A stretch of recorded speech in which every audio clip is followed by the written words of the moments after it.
एक किसान की कहानी सुनिए। राजस्थान के एक गांव में रहने वाले रामलाल जी ने इस साल गेहूं बोया, खाद डाली, पानी दिया, रात-रात जागकर खेत की रखवाली की। और जब फसल काटने का समय आया, तो उससे 10 दिन पहले ही ओलावृष्टि आई, पूरी फसल बर्बाद। 1 रुपया नहीं मिला क्योंकि उन्होंने एक गलती की थी। वो गलती क्या है? और अगर उन्होंने वो गलती नहीं की होती, तो उन्हें सरकार ने पूरा मुआवज़ा मिलता। तो आज मैं आपको बताऊँगा प्रधानमंत्री फसल बीमा योजना के बारे में, जो आप लोगों को कोई नहीं बताता। डॉक्यूमेंट्स क्या लगते हैं, अप्लाई कैसे करें, क्लेम कैसे लें और सबसे ज़रूरी वो 5 गलतियाँ जो आपका क्लेम जो है रिजेक्ट करवा देती हैं। लेकिन एक बात जो सबसे काम की है, वो मैं आप लोगों को वीडियो के बिल्कुल आखिरी में बताऊँगा, वहाँ तक रुकना। तो योजना क्या है? तो प्रधानमंत्री फसल बीमा योजना। देखिए, भारत सरकार की जो है फसल बीमा योजना है। अगर आपकी फसल किसी भी प्राकृतिक आपदा से जो है बर्बाद हो जाए, तो सरकार आपको आर्थिक सहायता देती है।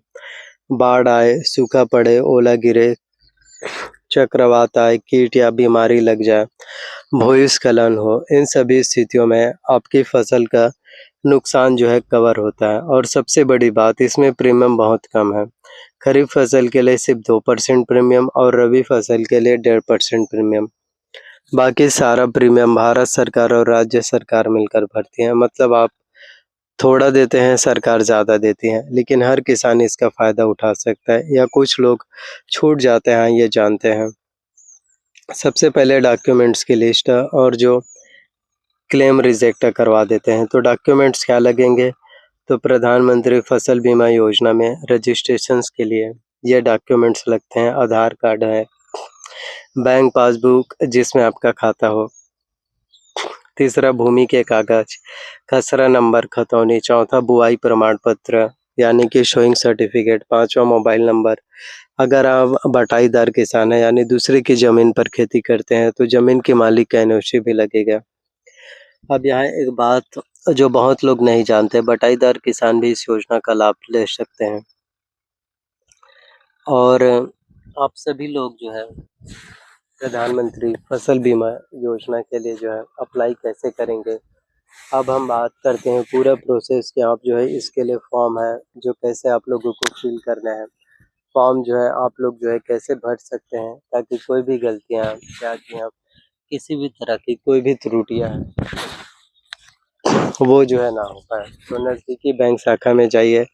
अगर आपने केसीसी यानी किसान क्रेडिट कार्ड लिया है तो बैंक ऑटोमेटिकली आपका बीमा जो है कर देती है। लेकिन अगर आप नहीं चाहते तो आप लिखित में मना करना होगा, वरना प्रीमियम कट जाएगा।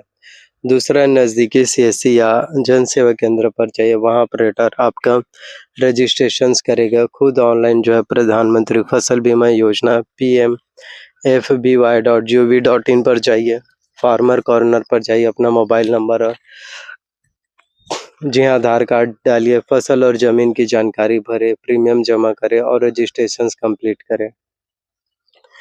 बस। लेकिन देखिए, रजिस्ट्रेशंस करते वक़्त एक गलती होती है, जो क्लेम मिलते-मिलते रोक देती है। वो गलती फसल का नाम गलत भरना। जैसे आपने बोई थी मक्का लेकिन फॉर्म में भर दिया गेहूँ, तो क्लेम नहीं मिलेगा। इसलिए फॉर्म भरते वक़्त फसल का नाम और खसरा नंबर आप लोगों को बिल्कुल ही सही भरना है। और अब वो हिस्सा जो सबसे ज़्यादा ज़रूरी है, किसे नहीं मिलेगा फसल बीमा का पैसा और आखिरकार क्यों?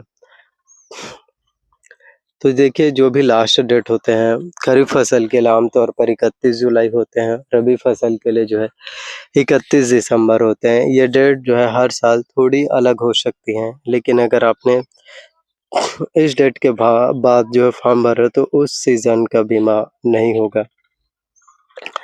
चाहे कितना भी नुकसान हो, आपको बीमा कवर नहीं मिलेगा। ज़ाहिर-सी बात है, आपने आवेदन ही नहीं किया तो कहाँ से मिलेगा?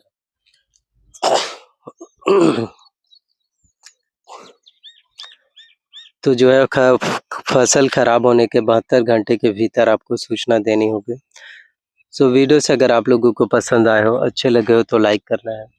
चैनल पर अगर आप लोग नए आए हो तो प्लीज़ चैनल को सब्सक्राइब कर लेना है। बेल नोटिफिकेशंस को ऑन करके रख लेना है। और ज़्यादा से ज़्यादा लोगों तक शेयर करना। जी हाँ, थैंक यू सो मच आप लोगों का। यह वीडियोस एजुकेशनल पर्पस के लिए